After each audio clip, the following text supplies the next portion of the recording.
19e épisode du podcast Anne de Vraz, la cantine numérique de Brest. On retrouve Jennifer Coston-Guarini pour la seconde partie de l'entretien. On parle des transformations récentes des outils informatiques et des capteurs pour les travaux actuels en écologie.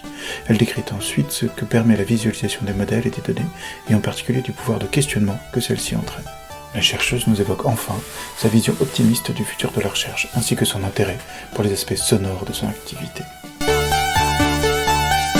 Finalement, avec toutes ces mesures, toutes ces captations, toutes ces données, comment est-ce qu'on les transforme en informations ?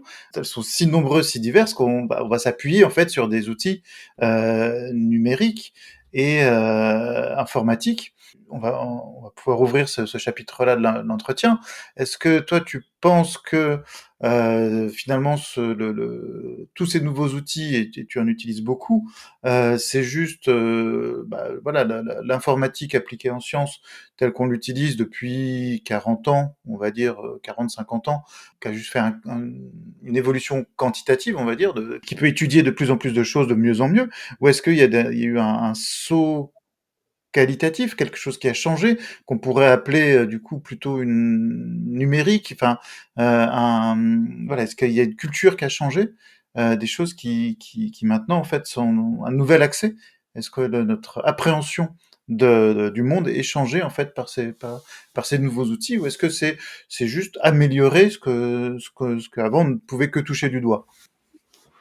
Je pense que c'est en train de changer. Je pense qu'il y a une sorte de prise de conscience actuelle de l'importance les outils informatiques pour le futur de l'écologie.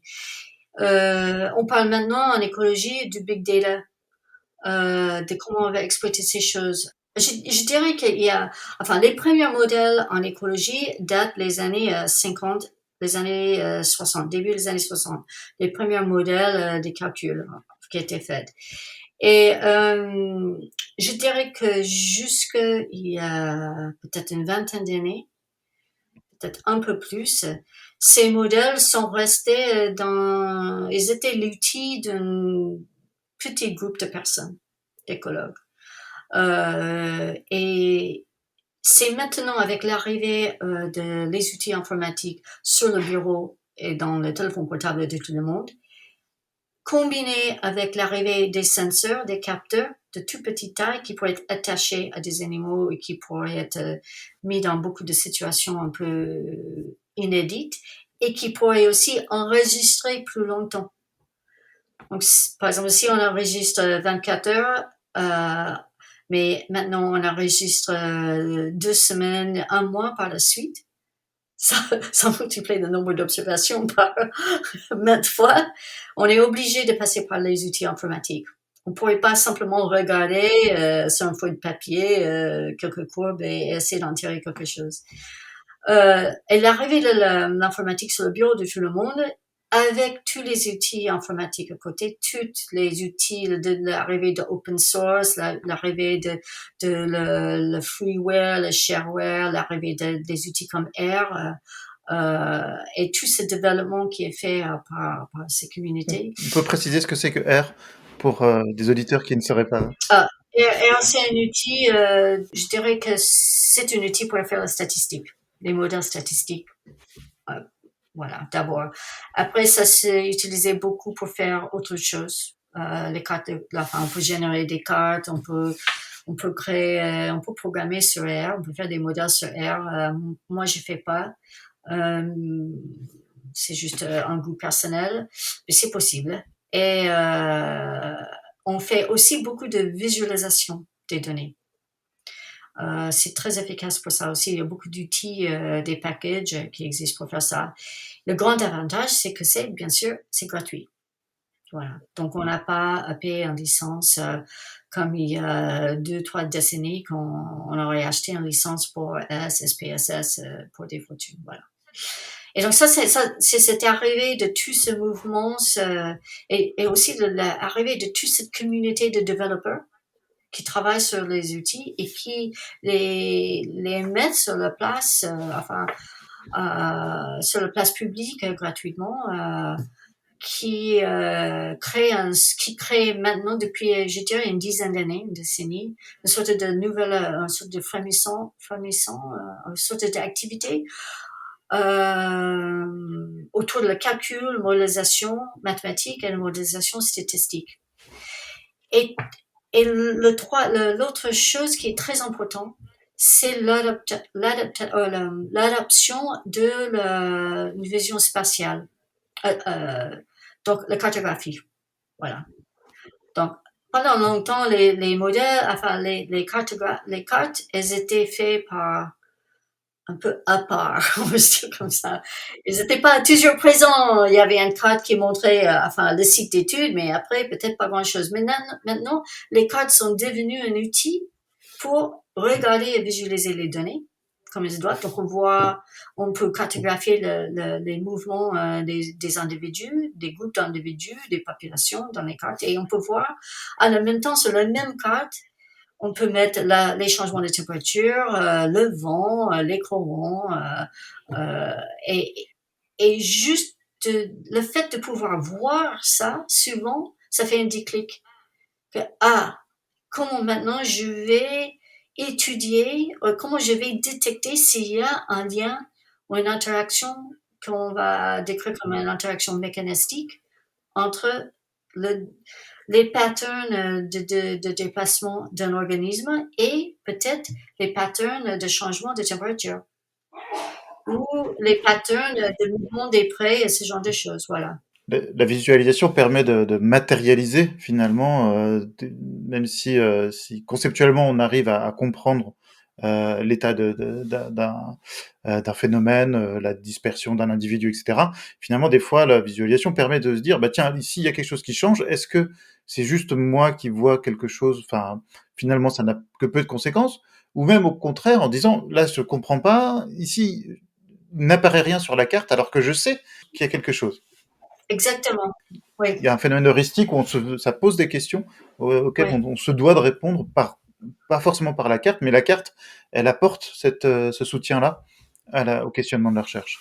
C'est exactement ça. Et je dirais que c'est même toujours peut-être dans cette démarche de l'histoire naturelle. Enfin, il y a 200 ans, les gens se disent, oh, on promène sur la côte et on va regarder.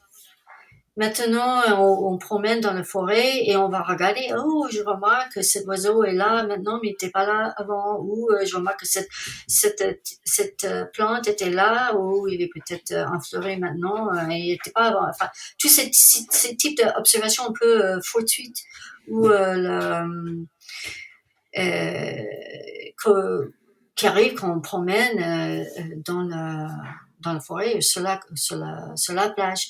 Et je dirais que tout ça, c'est en train de se déplacer pour de plus en plus de personnes vers ces visualisations, vers le fait qu'on pourrait avoir une visualisation d'un site et après on pourrait amener, par exemple, les données qui sont issues de beaucoup d'instruments différents. On peut amener les photos issues d'un satellite. On pourrait amener des données qui sont issues d'un modèle climatique, un modèle de climat. On pourrait amener des données qui sont issues d'une modélisation de l'écran sur une code donnée. Et on pourrait amener toutes ces données qu'on n'a peut-être pas créées ou collectées nous-mêmes. Et on pourrait mettre ça ensemble avec les observations que nous, on a collectées nous-mêmes. Et comme ça, on recrée, comme tu dis, ces sortes de systèmes, ces mondes virtuels qui que qu'on puisse simplement laisser on pourrait regarder dans beaucoup de détails et on pourrait regarder autrement aussi. Par exemple, on pourrait faire une sorte d'arrêt sur l'image. Quand on promène sur la plage, on pourrait pas arrêter des vagues. Mais quand on fait un modèle ou quand on travaille avec ces visualisations, on pourrait arrêter l'image, on pourrait regarder de plus près un endroit en particulier. On pourrait faire des mesures sur cet endroit. On pourrait se dire que, tiens, peut-être cet endroit, peut-être j'ai raté quelque chose et il faut que je regarde. Il faut que je réanalyse, il faut que je visite l'espace à nouveau, il faut que j'imagine un nouvel type d'expérience. Donc, je dirais qu'il y a une vingtaine d'années, il y avait une sorte de hiérarchie entre mathématiques, modèles, statistiques, expériences et les gens qui font beaucoup de travail sur le terrain dans l'écologie. Toute cette hiérarchie est en train d'être aplatie maintenant. Et les gens acceptent beaucoup plus facilement, par exemple, ce côté numérique, l'utilisation du calcul, le raisonnement mathématique dans l'écologie qu'ils n'acceptaient pas avant. Euh, c'est pas, la révolution n'est pas complètement faite, mais je pense que ça change.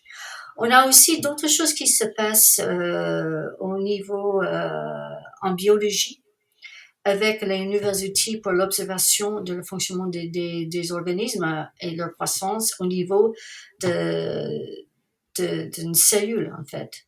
Donc, on pourrait observer le fonctionnement d'une cellule maintenant et on pourrait insérer cette cellule dans un tissu, on pourrait voir comment cette celle euh, évolue entourée par d'autres cellules.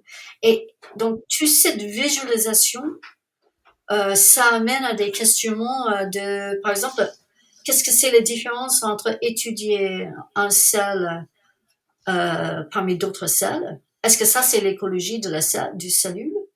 Et qu'est-ce que c'est la différence entre ça et l'étude de l'organisme, l'individu, qui est inséré dans un environnement et entouré par d'autres organismes?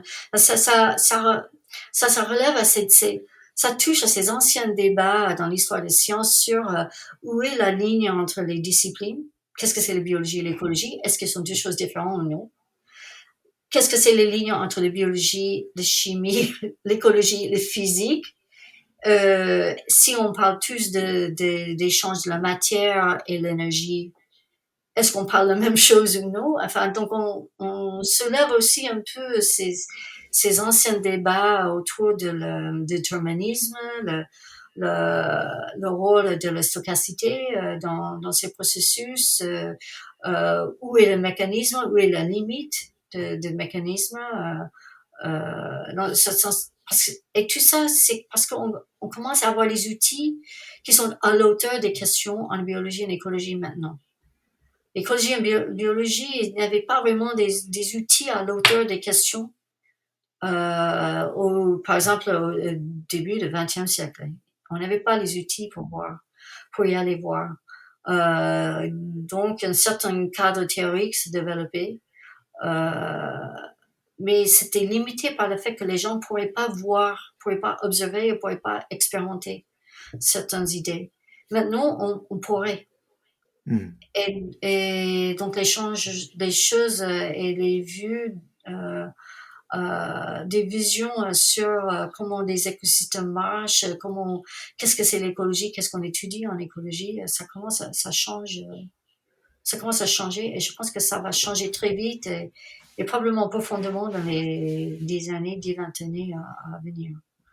Et donc, l'écologie scientifique peut donner de nouvelles réponses, hein, en Mm. tout cas explorer plus loin ces questionnements qu'elle a depuis très longtemps, bah, elle va donner ses réponses, comme tu le disais,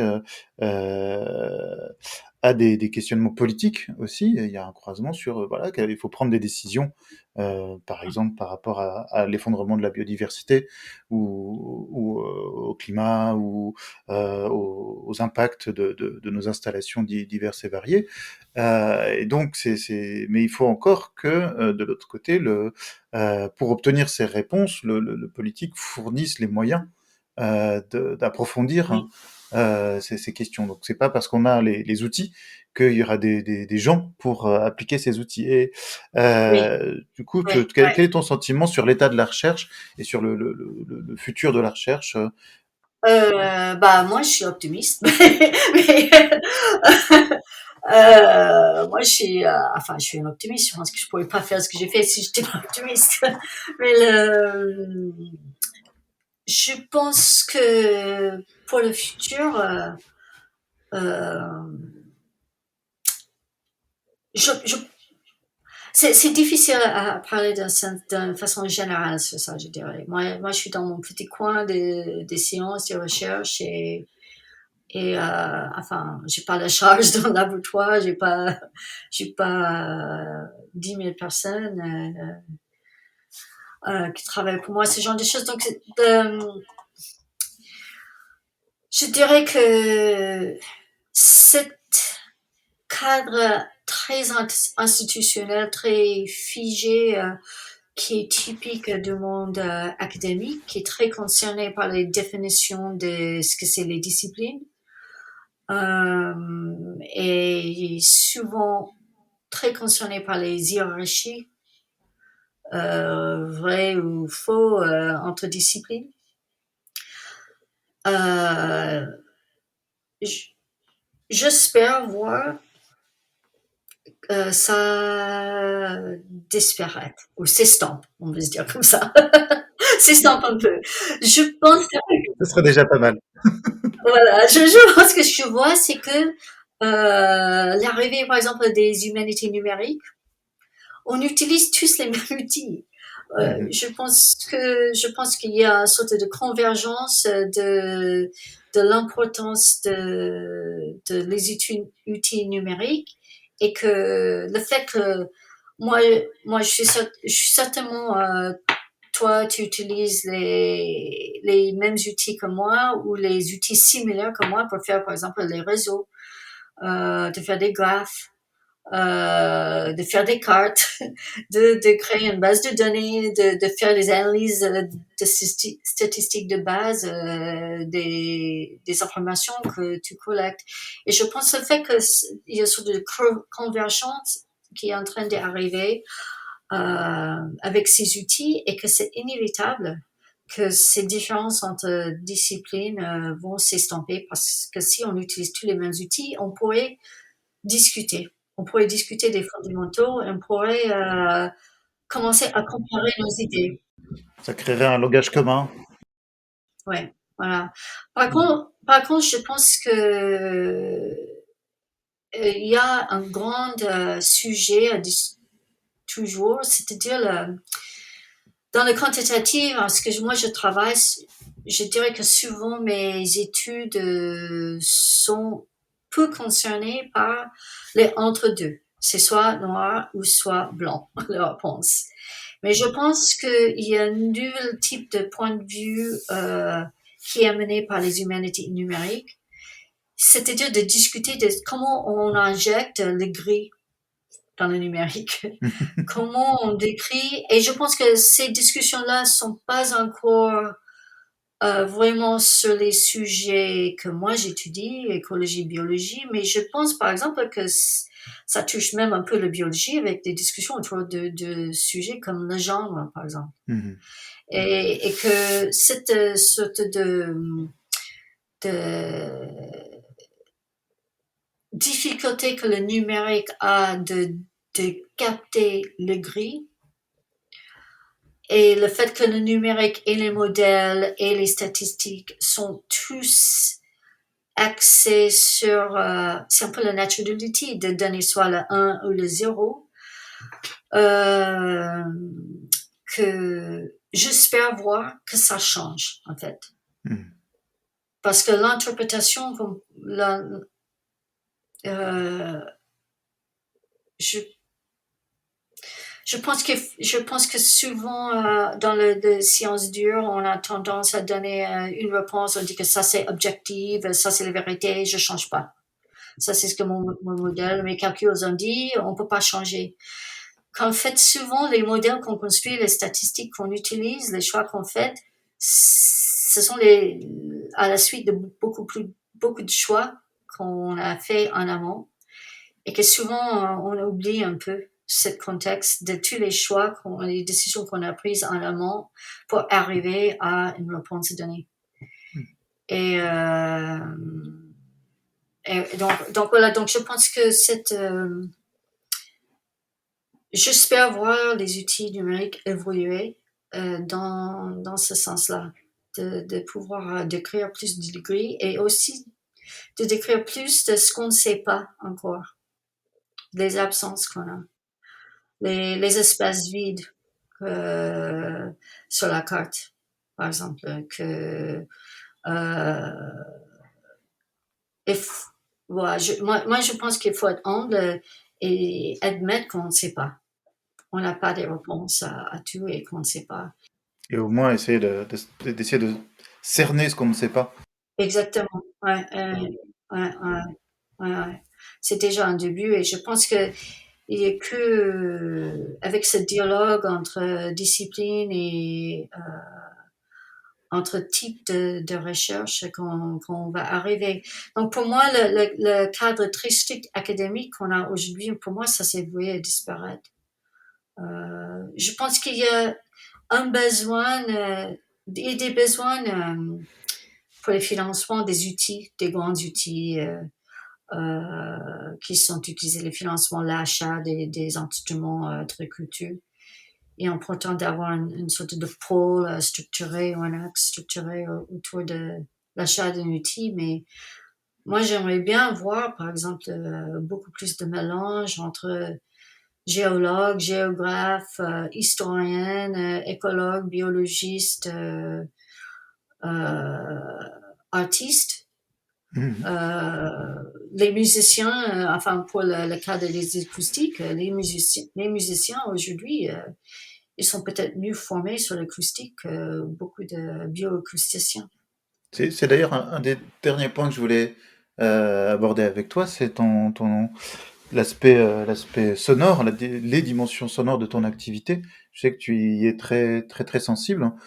Tu l'as déjà un petit peu évoqué, et c'est des points donc tu as parlé un peu de la pollution sonore, hein. Et tu as bah, de nouveau sur les tarés, tu as travaillé, si je ne me trompe, sur les sons qu'ils émettent. Oui, oui, un autre petit projet bizarre. On ne sait pas quoi appeler ça, appeler ça maintenant, mais on appelle ça pour le moment le bioacoustique historique. Mais en fait, ça c'est fait par les archéologues qui font des reconstructions des ambiances sonores. Mais oui, effectivement, on se demande les traces que l'acoustique a pu laisser dans les documents euh, de parmi les documents qui sont écrits par les gens qui ont étudié ou travaillé dans les milieux où les tarés ont été un problème. Et on a trouvé pas mal de documents où effectivement les personnes et les personnes même très connues comme des experts à différentes époques, ils déclarent, enfin main sur le cœur, ils ont entendu le taré dans le bois. Et donc effectivement, on a oui, gratte et gratte.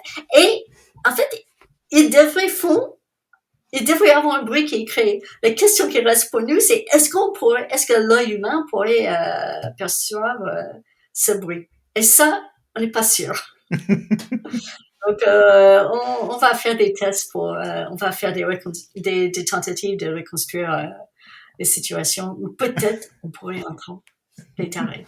Voilà. Oui, donc ça mène à toutes sortes de questions un peu bizarres quelquefois. Très bien. Est-ce que si certains auditeurs voudraient approfondir ces questions-là, connaître un peu ton activité, où est-ce qu'on se renseigne sur quand on est alors déjà quand on est scientifique, mais aussi quand on ne l'est pas, comment se tenir au courant de ce que tu fais? Je poste de temps en temps sur mon compte Twitter. On a un site web pour Entanglement Laboratory. C'est pas toujours à jour parce que on est hyper occupé. Enfin, on est très petit, donc voilà, on fait ça quand on a le temps. Mais aussi, enfin, on poste tous nos articles sur BioArchive ou après qui sont publiés sur le site des journaux. J'ai aussi une page Google Scholar qui liste à peu près toutes mes publications. Et voilà, donc tout simple, on n'est pas, enfin, on dépense un peu pas de notre temps en train de créer des modèles ou dans les réunions Zoom ou d'autres, voilà, sur le net. Voilà, donc voilà, on n'a pas donné des grandes conférences et ce genre de choses. Voilà, je pense on est tous un peu timides. Ouais, c'était passionnant. Merci beaucoup, Jennifer Coston Guarini. Merci Josquine. Voilà, l'entretien se termine. Nous espérons qu'il vous aura intéressé. Commentaires, questions sont à poser soit par email coucou@lacantine-brest.net, soit via Twitter @AnneDaol-Vraz.